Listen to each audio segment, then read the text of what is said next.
مساء الخير، برحب بحضراتكم معانا في الحياة اليوم، حلقة جديدة مع حضراتكم. وزي كل يوم خميس بنحاول نغير شوية إيقاع الحلقة وإيقاع الأحداث ونقدم لكم شيء مختلف. وفعلا النهاردة موضوعنا مختلف تماما. النهاردة هنتكلم عن حاجة يمكن هتضيف البهجة والسعادة كده على قلوبنا في وسط ضغوط الحياة والمشاكل والهموم. محتاجين ده فعلا بجد. لكن هنتكلم عن حاجة يمكن من زمان شوية لكن بنحن لها من وقت للتاني. النهارده هنتكلم عن فن الأراجوز وفن العرائس وتحريك العرائس، حاجة حبيناها واحنا صغيرين وبنفضل نشتاق لها برضو واحنا كبار.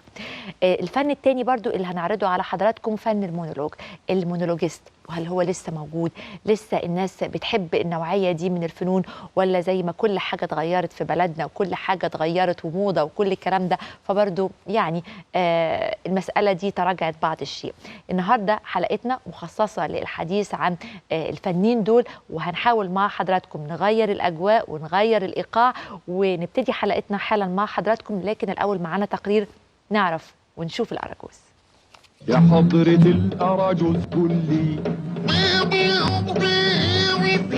منين يروحوا المتولي؟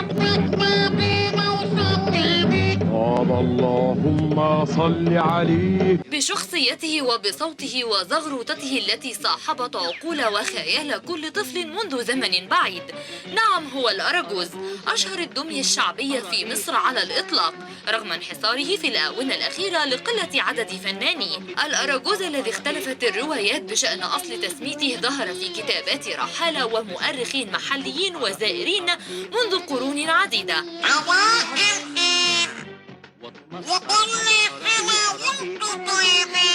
عروض تقدم من خلال دمى القفاز الشعبية الذي يصل عددها إلى قرابة 14 دمية مختلفة في شكلها، أشهرها دمية الأراجوز الشخصية الرئيسية في جميع العروض، لذا يسمى الفن باسمها.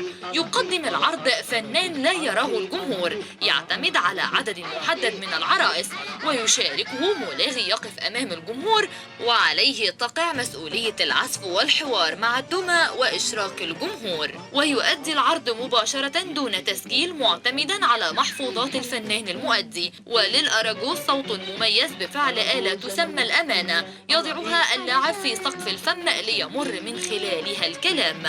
إسراء سعد، الحياة اليوم.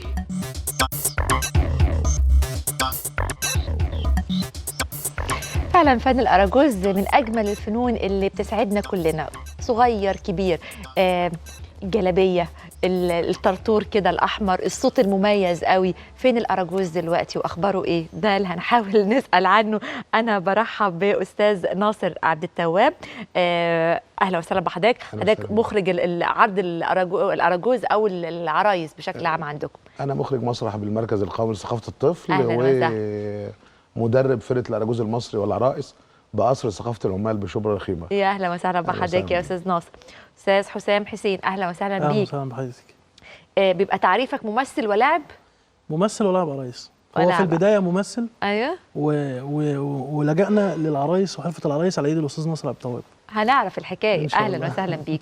أستاذ محمد كمال، أهلا وسهلا بحضرتك. أهلا وسهلا. مشرفنا. أهلا وسهلا بيك. طب مش تعرفنا الأساتذة اللي معانا برضو على الترابيزة؟ يعني هم نايمين اهم بس لغاية لما يصحوا دلوقتي. أهلا أهلا. ده من الأخ ده؟ ده أراجوز خشب. ها؟ بداياته يعني. واخدة بال حضرتك؟ وده بداياته خشب. واخدة بال حضرتك؟ ولكن كاميرا. أيوه ارفعوا بس شوية يا عم ناصر. أيوه أهو.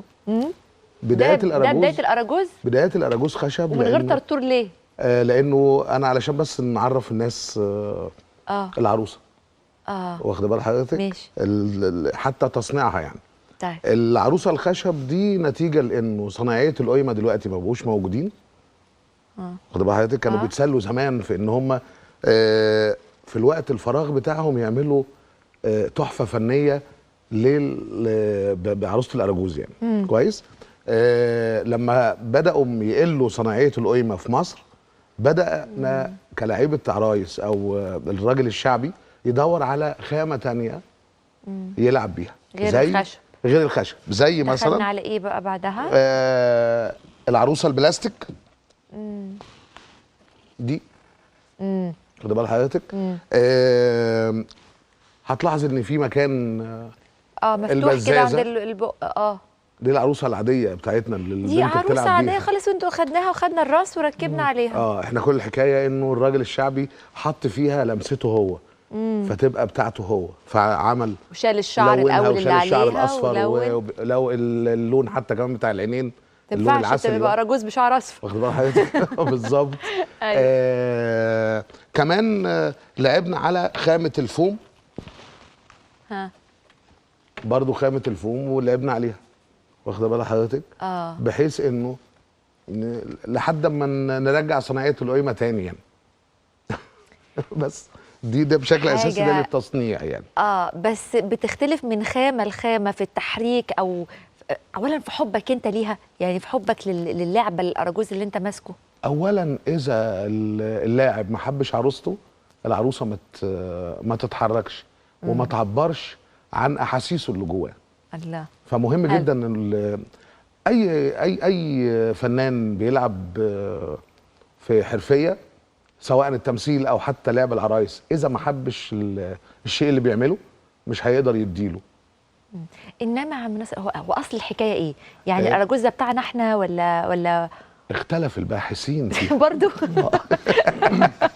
عن اصل الاراجوز. اختلف الباحثين فيها، لانه في بعض من الناس الباحثين قالوا انه جاي من لفظ ارجيوس، ودي كلمه فرعونيه ولغه في اللغه القبطيه معناها معنى الكلام. ماشي. واخد بال حضرتك؟ في باحثين تانيين قالوا انه جاي من كاراكوز، وده سمعت انا دي تطلق على خيال الظل التركي. واخد بال حضرتك؟ ومعناها العين السوداء او الميدان الواسع. قالوا انه جاي من اراوش، الحاكم بامر الله في عهد صلاح الدين الايوبي، احد الوزراء وقت يعني ما كان منشفها على الناس قوي، راحوا عاملين له بقى كده عروسه. راحوا عاملين له عروسه. لا هو كمان كان قزم، بيقال يعني انه كان قزم او كان قصير. فعملوا له الطرطور علشان يبان موكبه على مدد الشوف، فالناس تهابوا. دي حيله مصريه. وبعدين حضرتك فبداوا يعملوا له الحكايه بتاعه الاراجوز. انا من وجهه نظري انه العروسه موجوده من قديم الازل في الحضارات القديمه، سواء الحضاره الفرعونيه او حتى في الحضاره الصينيه مثلا. واخده بال حضرتك؟ او حتى اما ننزل القرن الافريقي كمان، ان العروسه اقرب او يعني من اول الاشكال الفنيه اللي ظهرت في الحضارات القديمه. غير كده انه مصر بس مهتمه جدا بالعروسه، حتى في العابنا الشعبيه القديمه حتى والحديثه. منها مثلا على سبيل المثال ان احنا عندنا مجموعه من العرايس الشعبيه الكتير جدا اللي بنستعملها في حياتنا.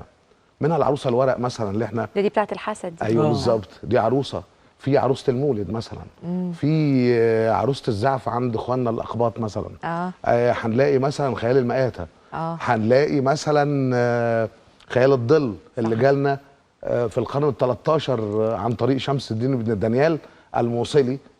واول بابا يشوفها سليم الاول الحاكم العثماني في مصر كان 1517، ونقل الى تركيا، ان تركيا مش اصل خيال الظل او احنا واخدينه منه. واخد بال حضرتك؟ حتى بس يعني ده للتاريخ بس مش اكتر. انه اتنقل مع كل الصناع المهره من مصر لما راحوا تركيا، اتنقل معاهم لعبه خيال الظل. اولا انا هو حضرتك بتكلمني حاسه ان انت لا مش واخدها كده وخلاص وشغلانه، او بس حابب الموضوع من على السطح، ده انت متعمق فيه وقاري وواخد الموضوع فعلا يعني من اوله لاخره. يعني الحمد لله، هو يعني انا سعيت الحمد لله في بعض من الابحاث حتى سواء الماجستير او الدكتوراه لاحد. بقالك كام سنه يا مصر في الحكايه دي؟ انا بلعب عرايس من حوالي 84. ما شاء الله، مش من كتير قوي يعني. ما شاء الله. حلو. يعني. طيب حسام، قلت لي انه عم ناصر هو وانا بعرفك كده هو اللي شجعك او حببك في الحكايه، دخلت ازاي فعلا؟ هو احنا بدأنا في مكاننا على ايد الاستاذ ناصر عبد التواب. ان احنا يعني كان مجموعه من الشباب معانا في الفرقه، من ضمنهم الاستاذ محمد كمال. هم 4 مؤسسين، كان عبد الناصر وحمدي ومحمد كمال ومحمد عبد الفتاح. قالوا نعمل فرقه الاراجوز المصري والعرايس كويس، وتبقى تابعه للهيئه العامه لاصول الثقافه. كونوا الفرقه دي، وكان على راسهم الاستاذ ناصر، لان بحكم ان هو صاحب خبره كبيره في مجال العرايس وفي مجال الاراجوز.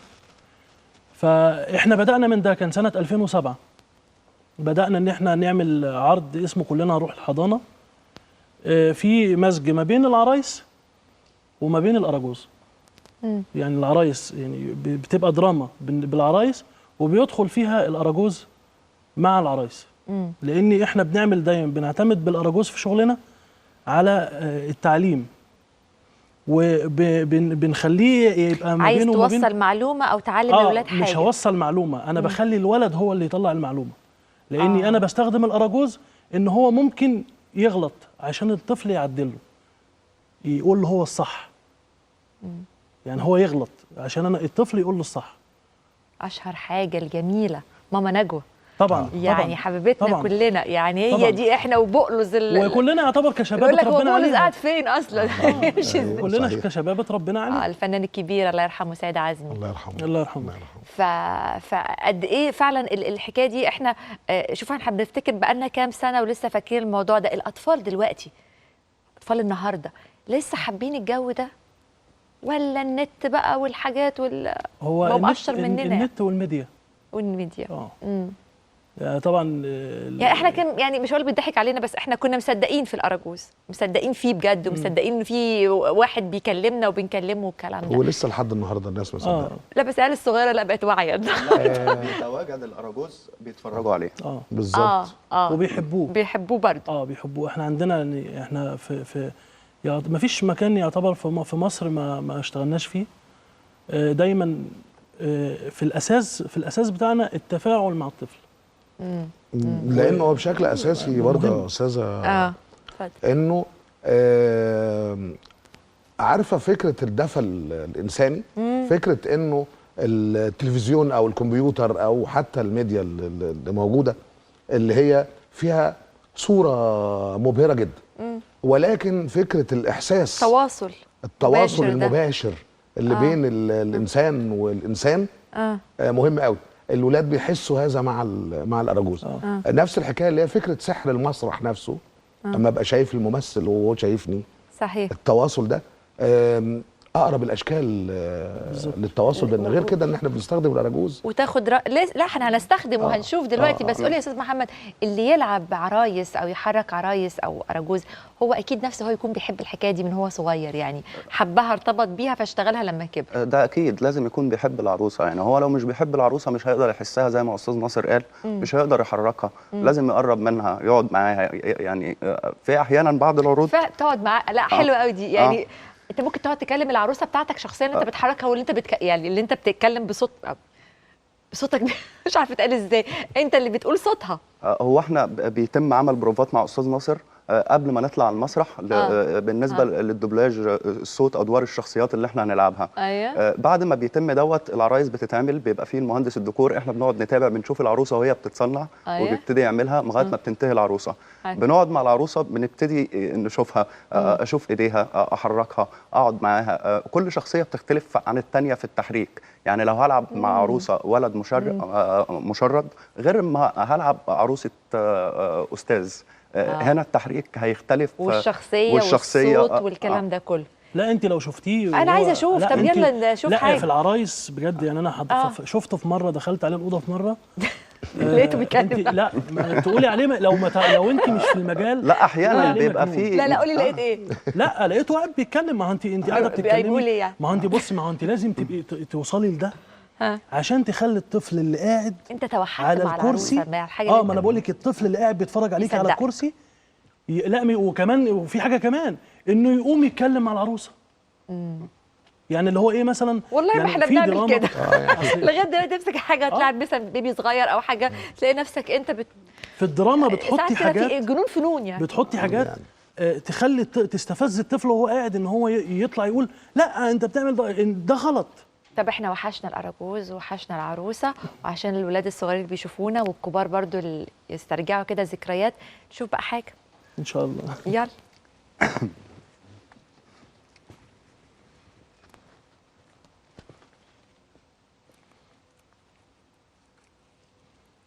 اسمه ايه ده؟ مسمينه هو اراجوز ولا اللي مسمينه اسم؟ لا أراجوز. لا الاراجوز، بس الاراجوز اسمه عمرك ما متغيرش. تسمي حاجه. ازيك يا اراجوز؟ احسن مني؟ ايه يا اراجوز دوت؟ انا بقول لك ازيك تقول لي احسن منك. قول الحمد لله. قول الحمد لله. انت في سنه كام يا اراجوز؟ ان شاء الله في سنه تانية ابتدائي. تانية ابتدائي. كويس قوي يا اراجوز. طب انت بتاخد ايه؟ باخد عربي وحساب تمام وجغرافيا تمام وتاريخ تمام وانجليزي تمام. وفرنساوي وايطالي واسباني بس يا اراجوز. يا وانا وانت. يا اراجوز ايه كل ده بتاخده؟ وبتاخد صعيدي وايطالي وانت في تانية ابتدائي؟ طب انا هسألك سؤال يا اراجوز، هشوفك انت بجد بتضحك عليا ولا انت ايه الموضوع يعني؟ تعرف تقول لنا من 1 لحد 10 بالفرنساوي؟ بسيطة. طيب قول. 1 بالفرنساوي. 1 بالفرنساوي. 2 بالفرنساوي. 2 بالفرنساوي. 3 بالفرنساوي وصلحوا. 3 بالفرنساوي صلحوا يا اراجوز. هو ده ايه الفرنساوي اللي انت بتقوله ده؟ غلط خالص. غلط. ايوه مش كده. طب خلاص سيبك خالص من الفرنساوي. تعرف تقول من 1 لحد 10 بالانجليزي؟ بسيطة. طب قول. 1 ولا 3 ونوات 4 ونوات 5 ونوات 6 ونوات بس يا 7 راجل. ونوات. بس يا راجوز ايه اللي بتقوله ده؟ ايه 1 و2 3 وناوين 4 وناوين؟ مفيش الكلام ده. غلط. طب امال اقول ايه؟ بص انا هعلمك ماشي. كل ما اقول حاجه تقول زيي. تمام. 1 يعني 1. 1 زي الاول. 2 يعني 2. طربت تاتو. يا راجوز يا راجوز 2 يعني 2. ماشي. 2 يعني 2. لا توت ايه يا راجوز؟ مش توت ولا تربتك تو. ولا ايه؟ 2 يعني 2. جدع يا راجوز شاطر. 3 يعني 3. سرير ايه يا راجوز؟ يا راجوز انت مبوظ الدنيا خالص. مش كده خالص. اصحى يا راجوز. يا راجوز. 3. ماشي. سرير برضو تاني يا راجوز. يا راجوز مش هينفع كده. يا راجوز اصحى يا راجوز. لو انت قلتها من 1 لحد 10 انا عارف ان انت شاطر وبتحب تهرج. هتبقى شاطر وهتبقى كويس وهصدق ان انت في المدرسه شاطر. ماشي. 1 2 3 4 5 6 7 8 برافو يا اراجوز. انا هسالك بقى سؤال صعب قوي. من عجائب الدنيا ال7 حاجتين في مصر، تقدر تقول لي ايه هما؟ طبعا. طب يلا. اول واحد توك توك. توك توك ايه يا اراجوز؟ طب تاني حاجه ايه يا اراجوز؟ صافيناز. التوك توك وصافيناز. اراجوز خف التهريج بقى. طب حاضر. قول بجد ايه هما اهم حاجه في مصر؟ هرب وقوفه الله ينور عليك. وفرارس الترير. برافو يا اراجوز. انت كده شاطر قوي. انا شاطر. بس انا سامع ان انت صوتك حلو. أوي. طب ما تسمعني اغنيه يا اراجوز. بسيطة. طب يلا قول. ساب الليل وطلع الفجر والغس فرصة وسو. صو شاف القطة اللي بسبس قالت لو نو وابو قالت له ساب القطة وخلاه يفعل. ثبت راسته ورمى كراسته رشك لي. رقت القطة وخربش ايده لما مسكت لي. وإيدك زيت اللي ما يسمعش لما ما بتقولي. برافو عليك يا اراجوز.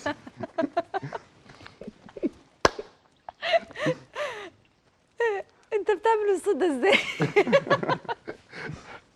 من خلال زمارة والله اسمها الأمانة.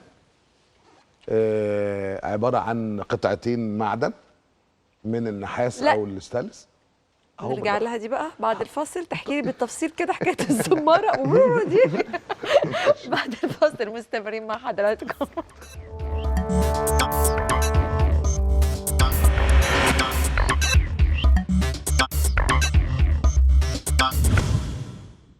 برعاية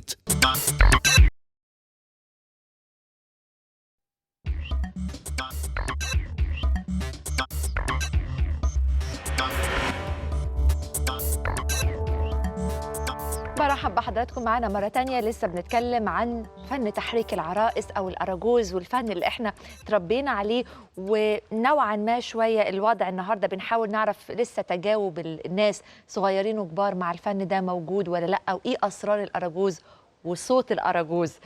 يعني بتاع عم نصر عملت لي الصوت مميز جدا والضحكة، وهو ده الأراجوز يعني. إزاي بقى؟ صوت الأمانة أو الزمارة ده عبارة عن أنا عايزة الضحكة تاني اللي ختمت بيها. حاضر. أيوه حاضر. أيوه أيوه الضحكة دي لازم تضحكنا سبحان الله. بس أنت برضو يعني مش الصفارة بس اللي بتعمل الموضوع. لا، في حاجة اسمها العزف زي العازفين كده. برضو يعني بتحط فيها الهواء اللي خارج، لأنه احنا بنقلب لساننا بس بنطلع بالهواء من اعلى لاسفل. احنا الهواء عندنا مستقيم. لا، لما بنحط الامانه بنسقفها. الامانه او الزماره احنا بنسقفها في سقف الحلق. كويس. الهواء بنزقه يبقى داخل جوه الامانه دي، اللي هي عباره عن قطعتين معدن من النحاس او الستانلس، وبينهم شريط قطن. اللي هو بيتعمل منه القطان بتاع القفطان، بس العريض مش المبروم. ده بقى لحضرتك. بس ده دي صناعه مصريه بقى دي، يعني اصيله يعني، ولا جايبينها منين؟ في شبيه ليه. ما تقوليش صيني. لا مش الصيني. لا خالص. لا مش الصيني. الصين لسه ما عملتش الزماره صيني بعد كده. لا لسه ما عملتش الزماره دي. انما في شبيه ليه زي كل العرايس الشعبيه اللي موجوده في العالم. قريب منه قوي الجنيول الفرنساوي. العروسه الفرنساوي بتلعب بالأمانة. ده السر بقى، انه دايما صوت الأراجوز واحد. يعني ما نحس مثلا الأراجوز صوته تخين، صوته رفيع، صوته على حسب. هو الأراجوز بالأمانة. بقيه الشخصيات بالصوت المستعار. زي مثلا مراته، زي الشاويش، زي شيخ الغفر. ده بيبقى صوت الآدمي العادي. زي العرض الشهير بتاع فيلم الزوجة الثانية ده. طبعا ده يدرس يعني. طبعا. طيب، في تحريك الأراجوز بقى، طبعا انت بتحرك برضو بناء على الحوار اللي داير بينك وبين أستاذ محمد، مش كده؟ بيبقى يعني ايه قواعد التحريك؟ لا، هو انت في الأراجوز يعني ما تقدريش تحكمي الحركة، لان انت بتشتغلي لايف. يعني انت ما بتبقاش عارفه الأراجوز هيقول ايه ولا الملغات هيقول ايه. يعني المساله كده ارتجال دايما، ما فيش نص مكتوب وبتلتزموا بيه على حسب ارتجال. فالموضوع بيبقى صعب شويه، يختلف عن العروسه في بلاي باك شغال وانت بتعملي عليه بروفات، لان انت لازم تعيشي الشخصيه عشان تقدري تطلعيها على العروسه عشان الطفل يصدقها. انما في الأراجوز معظم شغله ارتجال. يعني معظم شغله ارتجال. لما بنيجي نعمل مثلا فقرات بتبقى فقرات على الهواء. هو ممكن انت تتحرك وتتكلم برضو في نفس الوقت، يعني اللي بيحرك هو اللي يعني اللي دايما ورا البرافان بيبقى اللي بيلعب بالأمانة، ماشي، وماسك الأراجوز بيلعب بيه، لان هو بيبقى دايما احنا بنقول ايه، بنشتغل على الهواء، فهو بيبقى عارف هيرد يقول ايه. فطبيعي لازم هو اللي يحركها. عشان كده بقى انا بسأل، يعني انت بتحرك وبتقول برضو في نفس الوقت عشان يبقى الاستجابه فيه تلقائيه. احنا عندنا المشكله الموضوع صعب شويه. طب انا ما سمعتش حاجه منك بقى، ما سمعتش الأراجوز بتقول ولا انت لا، انا هو محمد اللي بيقول. ما لسه كنت اقول لك النقطه دي، ان مش اي حد بيلعب الأمانة. لانها بتبقى صعبه شويه، محتاجه تدريبات كتير جدا، واللي انا بحسب نفسي عليها ان انا عندي في الفرقه 3 دربهم الأستاذ ناصر، من ضمنهم الأستاذ محمد كمال. هو أستاذ محمد بقى أنت بتكلم العروسة ويعني متفاعل معاها دايما، عايزة أسمعك برضو وأنت بتحرك وبتتكلم. هو للأسف بس الأمانة مش موجودة. الأمانة مش معايا، أنا جاي على الهوا. الأمانة مش موجودة معايا. كل واحد ليه عنده أمانته، صح؟ كل واحد ليه الأمانة، بس اللي بيشتغل بيها، إنما مش يعني أنا يعني إيه عندي بتاعتي، لان انا كنت حابب ان انا ابقى بلعب بالامانه، بس الموضوع بالنسبه لي بيبقى يعني صعب شويه ومحتاج وقت وتدريب كتير. انما اللي بيلعبوا الامانه، يعني انا ال3 اللي موجودين معايا في الفرقه معاهم اكتر من امانه بتاعتهم. بتعرضوا فين يعني حفلات مثلا هنا مطلوبين لسه في مثلا دول عربيه او حد برضو لسه طالب النوعيه دي من الفنون؟ يعني الحمد لله احنا يعني معظم محافظات مصر بنروحها مع الهيئه العامه لاصول الثقافه. ده بقى لحضرتك. انا بحكم طبيعه شغلي حتى في المركز القومي لثقافه الطفل انا بقدم عروض بالاراجوز كمان سواء في الحديقه الثقافيه او في بعض القوافل لما بنطلع محافظات. ده بخلاف فرقه الاراجوز المصري والعرايس اللي قايمه على استراتيجيه انه بنستخدم انواع من العرايس الكتيره، بنعمل مزج ما بين العرايس سواء العصا او الباتو او عرايس الماريونات او عرايس خيال الظل، خد بال حضرتك، او عرايس المسرح الاسود مع الاراجوز. احنا بنعمل الاراجوز تاكيه، اما انها تبقى تاكيه اطلع بيها للعرض اللي انا عاوز اوصله، سواء اللي شغال على قيمه التعليم واهميه التعليم او اهميه القراءه في حياتنا او اهميه الصداقه. مفهوم. يبقى في مضمون وفي رساله بتتقدم من ورا ده. لكن قول لي يا عم نصر، انت من 84 يعني ما شاء الله حوالي 30 سنه دلوقتي، هل الفن ده محتاج ان احنا نطوره ونغيره عشان يتواكب كده مع العصر، ولا هو حلاوته يفضل زي ما هو كده، اللي هو دي حاجه تراثيه، حاجه بتاعتنا بتميزنا، فلا نسيبه؟ اولا ولو سيبناه الناس برضو معانا زي الاول ولا في تراجع؟ طيب هو بس في مشكلتين. قولي. المشكله الاساسيه انه علشان اطور في هذا الفن هطور على مستوى الكتوبه او الكتابه، اللي هو فكره انه احمل هذه العروسه لانه لو اتغير في شكل الاراجوز ما بقاش اراجوز. يعني اذا خلينا بقه يفتح ويقفل زي العروسه البابت مثلا اللي هي ذات الفك المتحرك، ايوه، ما بقاش اراجوز. لبسته بدله، اذا لبسته بدله ما بقاش اراجوز. اذا خليت عينه تتحرك ما بقاش اراجوز. اذا لبسته غير الجلابيه الحمراء ما بقاش اراجوز، واخد بال حضرتك؟ اذا غيرت في شكله ما بقاش اراجوز. لكن اذا حملته مضامين محترمه عايز تغير في المضمون اكتر من الشكل، واخد بال حضرتك؟ من الشكل ده اللي بيميزه، وده للاسف ما تمش تطويره من زمان لعده اسباب، منها انه اولا تراث الاراجوز شفاهي مش مكتوب، فبالتالي ما تمش تطويره حتى على مستوى الكتابه، على مستوى النمره حتى، واخد بال حضرتك؟ انه لعيبه الاراجوز كانوا معتقدين انه اذا السر بتاع المهنه دي اتعرف للناس هيقل من رزقهم، وده كان خطأ كبير جدا منهم، يعني بدليل ان احنا بنعاني منه دلوقتي، انه عدد اللعيبه اللي هم الشعبيين بقى قليل جدا، قليل جدا. منهم ربنا يديله الصحه عم صابر المصري او صلاح المصري او سيد صابر او صابر شيكو او يعني الله يرحمه محمد كريمه، دول الشعبيين. في بعض من الناس اللي هم ممثلين في الاساس وبداوا يلعبوا بالامانه زي محمد كمال ومحمد عبد الفتاح ورمضان الشرقاوي وقبلهم عم عادل ماضي، دول حاولوا ان هم بيحاولوا يبقوا موجودين ويعلموا اجيال تانية بلعبه الاراجوز. احنا شويه مختلفين عن الفنان الشعبي.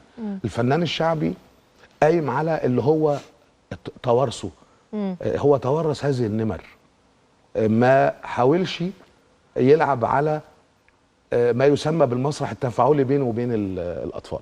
تمام. طيب احنا لعبنا بالعروسه اللي غيرناها وطورناها كده وحلقنا لها شعرها الاصفر. انا عايزه اللي في النص ده ده شكل اراجوز بجد يعني. بس ده مش كامل، احنا كنا جايبين نماذج. يعني لسه ما عملوش. طب اللي يعجبكم يعني، ما عملوش الزينه بتاعته اللي هي فكره الستان الحليه. حلو كده، خليه بسيط الراجل يعني. هو لابس احمر حلو قوي. الحليه بس. تحبوا تلعبوا لنا ايه يعني اللي انتوا تحبوه برضه؟ ما هو جميل اهو الراجل هو شغال.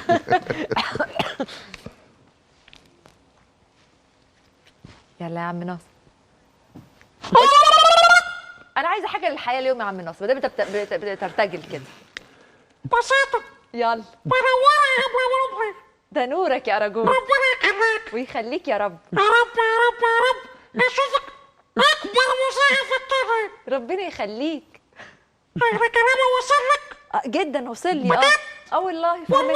والنبي. طب صدقني ان انا بحبك قوي قوي قوي. وانا كمان يا أراجوز. ربنا يخليك. شكرا. العفو. طب ما تكملوا معاك بكره وبيتو. انت عايز تيجي تقدم معايا البرنامج؟ طبعا يا ريت يا ريت. ايه ده، انت ليك في السياسة؟ لا سياسة ليه؟ الله، ما احنا سياسة بس يا أراجوز. لا ما هو امال انت عايز تتكلم في ايه؟ اتكلم في ها؟ نروح المدرسة سوا ونسمع كلام الأكبر مننا ها؟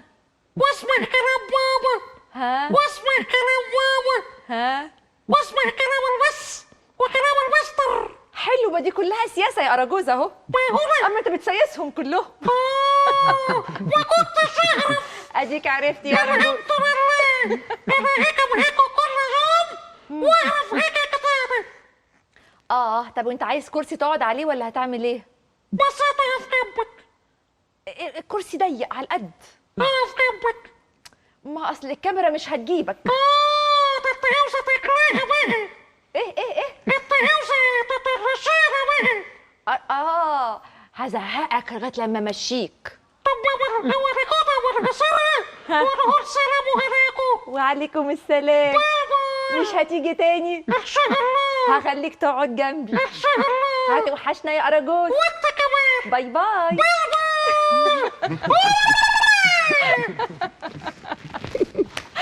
مش عارفه اقول لكم ايه، انتوا غيرتوا الدنيا كلها. ربنا يخليك. فن جميل وحاجه حلوه وبسيطه ومن القلب. انا بشكركم وربنا يوفقكم يا رب في كل حاجه. بس اخيرا اكيد انتوا يعني محتاجين حاجه من الدوله، من الاهتمام، مراكز الثقافه. انتوا بتشتغلوا في مراكز ثقافه فعلا، بس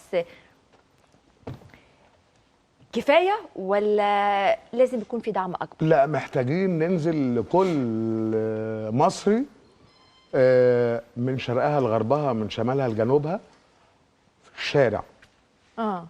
مش في اماكن مقفوله. عايز انزل الشارع للناس. وهفتكر الله يرحمه عمنا الابنودي لما قال اذا مش نازلين للناس فبلاش، والزم بيتك وابلع صوتك. وافتكر اليوم ده لانه تاريخ موتي وموتك. الله يخرب بيت الفكر وبيت اليوم اللي ورانا الفكر. ما هو اصل الفكر كتاب، وعويضه عايش زمنه الكذاب، زي العاده مرتاب، كنكه على دمس ونفس مقطوع في الغاب.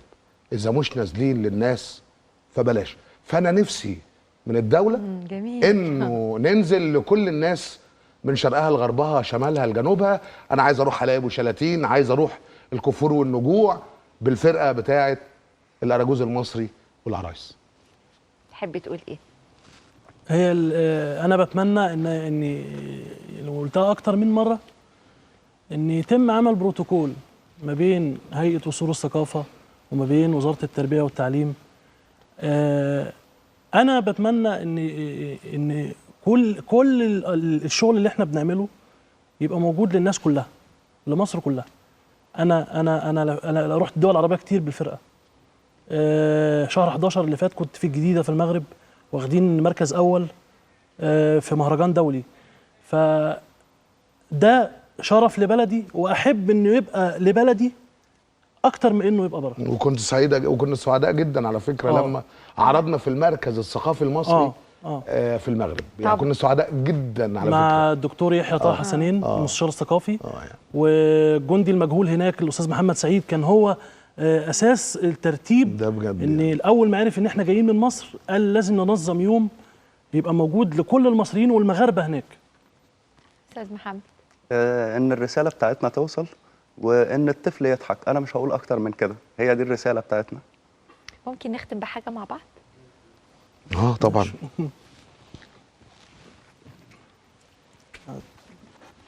هو امسك ده. طيب.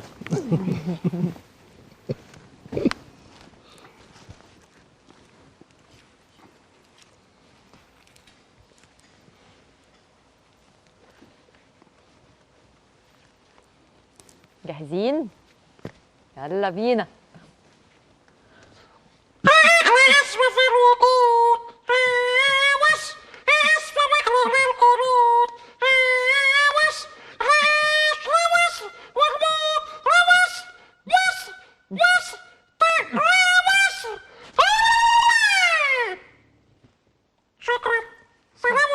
وعليكم السلام.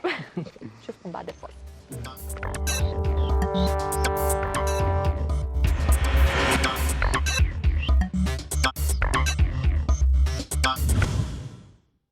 برعاية